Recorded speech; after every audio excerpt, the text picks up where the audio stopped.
And joining me now by phone, the President of the United States, Donald Trump. Good evening, Mr. President. Hi, Janine. Thank you so much for joining us tonight.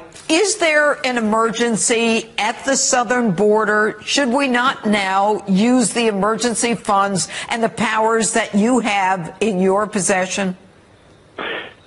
So we have a humanitarian crisis, to put it mildly. People are trying to get in by the tens of thousands. They're rushing the border. There's right now in Honduras, a country we pay a lot of money to, I think foolishly, because they don't help us. But right now you have another caravan forming, and it's going to be the biggest one yet. We stopped the last one. You see what's going on in Tijuana. They couldn't get through because we have a wall there, got a wall up. The military has been fantastic. Border Patrol has been incredible. And ICE is, these are brave people that do a great job. And we stopped them. But there's another big one forming. We need a wall, very simple. Whether you call it a steel barrier, wall, doesn't matter. But we need a very strong structure. But by waiting to build a wall or using those funds that are available to you in a national emergency, aren't you negating the point of the emergency itself? Well, I have the absolute right to call a national emergency. Other presidents have called many national emergencies for things of lesser importance, frankly, than this, and I have the right to do it. I'd rather see the Democrats come back from their vacation and act. They're not acting, and they're the ones that are holding it up. It would take me 15 minutes to get a deal done, and everybody could go back to work. But I'd like to see them act responsibly, and they're not acting responsibly, and that's it. I'm in the White House, and most of them are in different locations. They're watching a certain musical in a very nice location. Of course, in Puerto Rico, watching frankly, Hamilton. It's ridiculous. The whole thing is ridiculous. We have a very important thing to do. We have to have border security, and we have to get people getting paid again very quickly. But what about, as this happens, look, you were in the White House during the Christmas holidays and over New Year's, and you've been there ever since. Nancy Pelosi's in Hawaii over the holidays. Now she's in Puerto Rico with a bunch of Democrats and lobbyists, enjoying the sun and partying down there.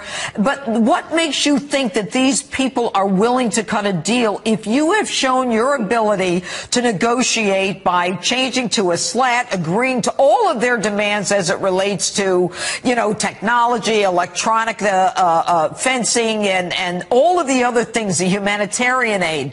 They sit there. They don't even look you in the eye. What makes you think that they're going to, in any way, cave? Because if these people said 13 and then again 6 years ago, we need a wall, but now you're the president, they don't want a wall, what makes you think they're coming back? Well, they might not. I mean, frankly, I was willing to do something, and we're asking for $5.6 billion, which is way less than what other presidents have been talking about. If you look back, this should have been done 30 years ago, 20 years ago, 10 years ago. This should have been done by others. Just like if you look at Jerusalem, if you look at the embassy moving to Jerusalem, every president promised that. They never did it. I did it. You look at so many other things that I've done. We're doing well with a lot of, we're doing well with China. We're doing well with North Korea. I was left a very tough hand. But this was one of the problems. It's our southern border. And it's, thousands and thousands of people are coming in. And we have human smugglers. We have traffickers. We have people, the biggest drug dealers in the world, and they're pouring through the parts of the border. They don't go through your areas where you have a port of entry, Janine. They go through areas where you don't have any protection whatsoever, and it's really very sad and very, very dangerous and very bad for our country. A lot of crime comes from that location. I interviewed Ron Vitello, the acting director of ICE, and he said that there was enough fentanyl seized by them last year that could kill every American in this country. We know that 90% of the heroin comes through the southern border. And, what we also know is that there are 800,000 federal employees who didn't get a check yesterday. You're sitting there waiting for a deal. The Democrats are not sitting with you. If this isn't an emergency, I don't know what is. Well, I haven't actually left the White House in months, and in all fairness, I'm doing a lot of other work. It's not just that, but that's a very important element of what I'm doing because we have to get the southern border done. And I've been here virtually every night, I guess every night, other than one day I flew to Iraq and then to Germany to see our troops. Yes. And it was great. To see them was great. The level of love they have for this country is incredible. So I flew and then came back. I'm not even sure I actually missed a night per se, but basically I've been here for many months in the White House. And I'm a worker. I'm like you. I'm a worker. You are a worker. Frankly, I'm ready, willing, and able to get a deal done. But they don't seem. They think it's politics. I think it's bad politics. This country wants to have protection at the border. Many of our crimes, much MS-13 comes through the border. Drugs, a big proportion of the drugs from that we have from this country in this country come through the border. The human trafficking, where they tie women up, they put duct tape over their mouth, electrical tape, and they bring them in. They traffic in women and children, and they come through the border. The areas that I'm talking about, putting a wall. We do that. It can't happen anymore. It's unbelievable. It's only politics. That's the game they're playing. I actually think it's bad politics for them. So then, when Nancy Pelosi won, you very warmly in November congratulated her. And are you still confident you can get a deal done with her, or has that ship sailed? No idea. Well, we won also. We won the Senate. Right. And, there are those that would say that the Senate is more important. And for the most part, I campaigned for the Senate. Yes. And we got very little credit for that. Like even you just said they won. We won the Senate. We actually picked up additional seats. We beat incumbents, yes. Democratic, and almost everywhere I went, we won. But, I'm one person, and the House had many races, and yet we won some great races where I went. But we won the Senate, Janine. We picked up 2 additional seats. It's 53-47. It was 51-49. All right. So for the last time, given that they don't seem to want to come to the table, that you have done all the negotiating, why not declare? Well, that might happen, but I want to give them a chance to see if they can act responsibly. Okay. They should act responsibly. We're talking about the border, and I have to say, a lot of the people that aren't getting their checks are letting us know, we don't care, you've got to solve the crisis at the border. It's a humanitarian crisis, and it's national security. It's very important. Okay, and it's interesting. That's what I heard yesterday from some of the Border Patrol agents. Now, I want to move on to another subject. New York Times reported that the FBI opened a counterintelligence investigation the day after you fired James Comey in May of 17. And the investigation was whether you were actively working for Russia or unwittingly. So I'm going to ask you, are you now or have you ever worked for Russia, Mr. President? I think it's the most insulting thing I've ever been asked. I think it's the most insulting article I've ever had written. And if you read the article, you'd see that they found absolutely nothing. But the headline of that article, it's called The Failing New York Times for a reason. They've gotten me wrong for 3 years. They've actually gotten me wrong for many years before that.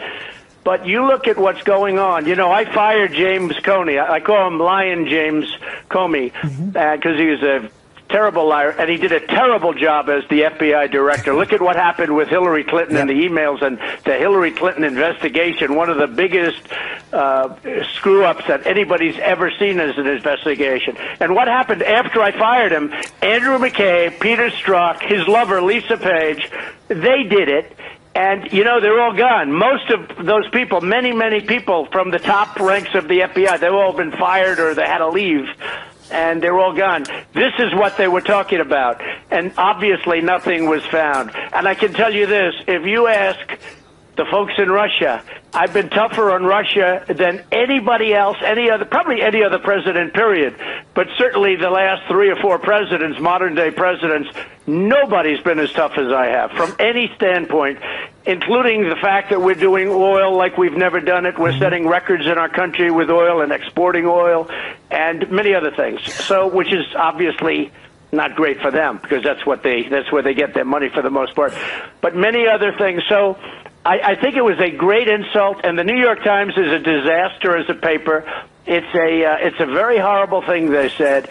And they've gone so far that people that weren't necessarily believers are now big believers because they said that was a step too far. They really are a disaster of a newspaper. Well, you know, when you think about it, the people that were involved in that are all of the people have since been fired or gone, whether it's right. Strzok, Page, McCabe, and also the Steele dossier.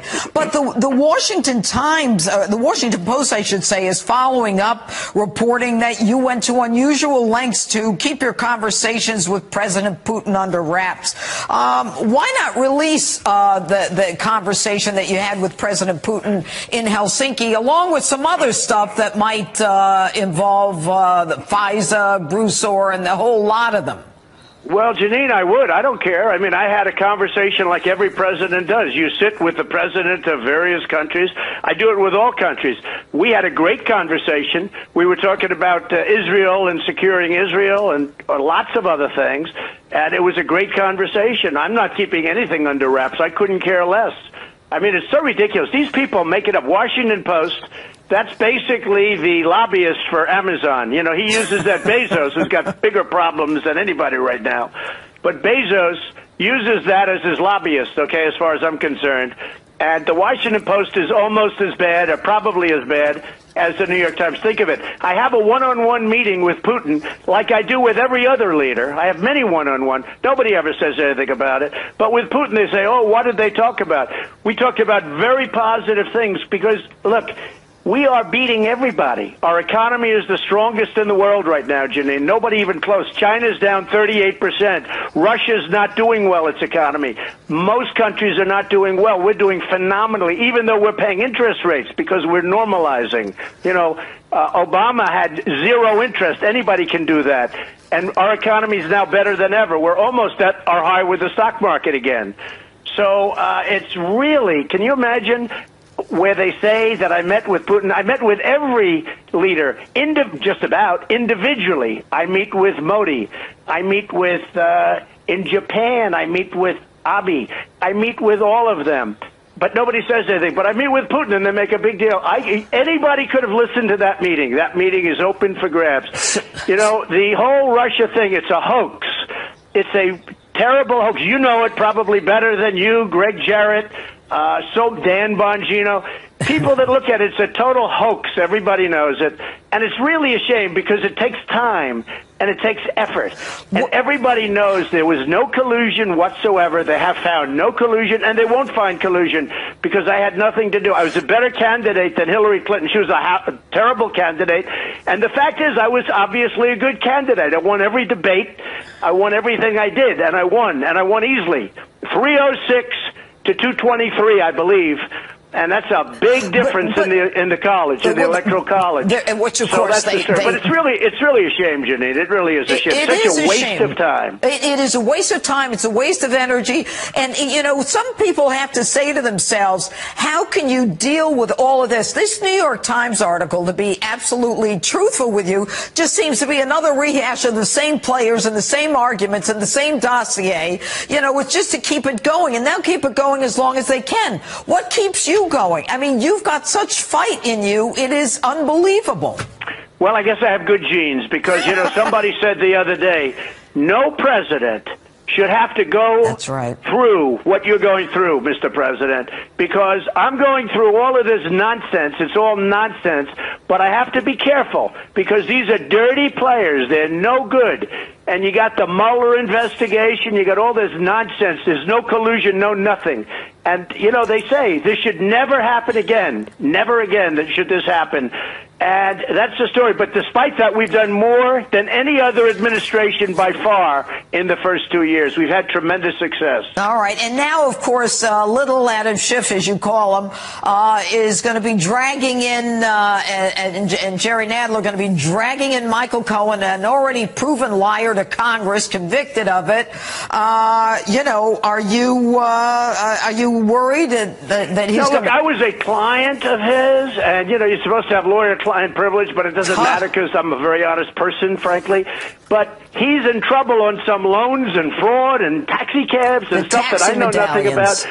And in order to get a sentence reduced, he says, I have an idea. I'll give you some information on the president. Well, there is no information, but he should give information maybe on his father-in-law, because that's the one that people want to look at, because where does that money? That's the money in the family. And I guess he didn't want to talk about his father-in-law. He's trying to get his sentence reduced. So it's pretty sad. It's weak, and it's very sad to watch a thing like that. I couldn't care less. What is his father-in-law's name? I don't know, but you'll find out and you'll look into it, because nobody knows what's going on over there. Again, I was a client. He has a law firm. They broke into his law firm sometime early in the morning, I guess, and they took it. This couldn't happen to anybody, except you're dealing with McCabe, you're dealing with the remnants of Comey, and wait till you see how it all ends up. You watch. McCabe, Lisa Page, Strzok. You wait till you see how that all ends up, including some others that I could name, but I better not. We'll make front page news if I do. I can't wait to read it. Will you release the FISA? We're all waiting for the FISA. Well, at the right time, we will probably do that. If that's necessary, we'll do that. That's very, very important stuff. I know. And, as you know, a lot of bad things happened with a lot of elements of what we're talking about. And at the right time, we will probably do that. That's right. All right. And are your lawyers working to keep the Mueller report from being made public?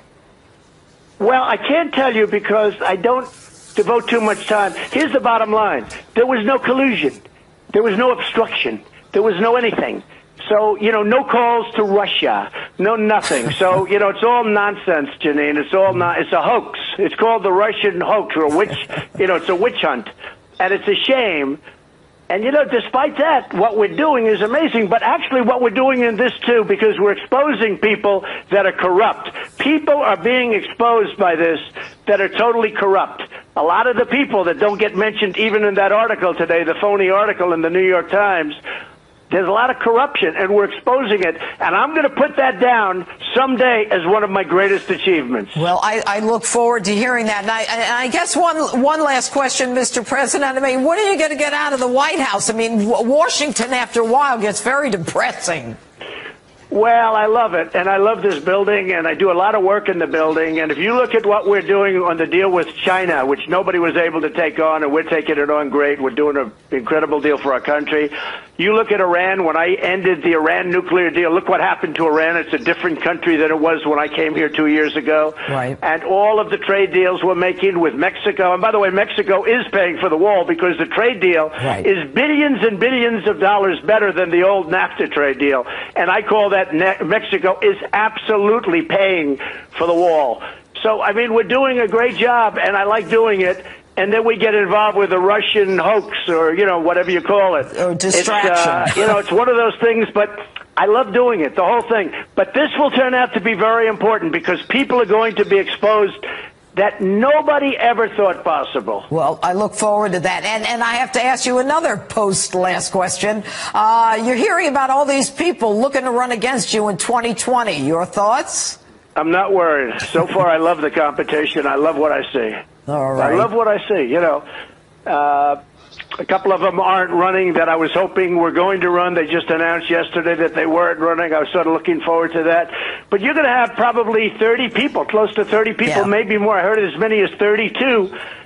And I see nobody. In fact, I guess Bruce Springsteen, Moore, all these guys are saying, we're not going to beat them again. We're not going to. So they're all going around saying, and they're not. Look, we're doing too well. If anybody beat me, we have the greatest unemployment and employment numbers that we've ever had as a country. Right. That's right. African American, Hispanic American, Asian American, the overall number, historically the best numbers we've ever had. The economy is the best economy we've ever had. More people are working today, Janine, in our country than have ever worked in our country before. I don't know. How does somebody beat that? We have great trade deals. I cut taxes down to the lowest number that they've been in many years, bigger than the Ronald Reagan tax cuts.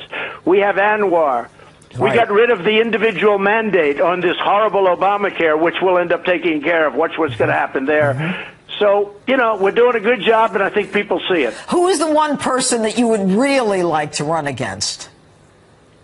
Well, I don't want to pick anyone out, but, a lot of people say Biden's doing okay, but, he was always a 1%er. He was a 1% guy. He ran 2 or 3 times. He never got above 1%. and then Obama came along and took him off the trash heap, and he became a vice president, and now he's probably leading. But he's basically a 1% guy. He's weak. Yeah. So we'll see what happens with him. But I think he's leading right now from what I understand. Really? But I'll be watching, and whoever it is, I think we're going to do just fine.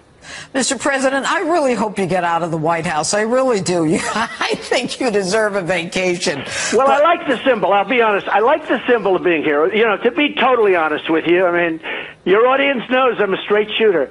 I like the symbol of me being here and them being at some play in a nice location, having a good time. I like that symbol because I am ready to sign, and they're not. So we'll see what happens, and if they don't do it, if they don't come to their senses, you know what I'll do? I'll do a national emergency. We're all set. It's 100%, and I'll have to do that. But honestly, we shouldn't have to. But you know what, Janine? They're going to want something from me someday. Very important, because I have to sign everything. Everything has to go through the White House. Mitch McConnell and the Republicans have done an incredible job, and they have stuck together like glue. We have tremendous support. Good. But, you know, they're going to want something from us for one of their favorite little deals. And all of a sudden, they're going to find out it's going to be very, very tough for them. We need security at the southern border for our country. Right. Well, I'll tell you, Mr. President, when you reference the viewers, the justice viewers, they are behind you 100%. Mr. Thank you President, very much, thank you for being with us tonight. We're very grateful. Thank you, Janine. Thank you very much. All right.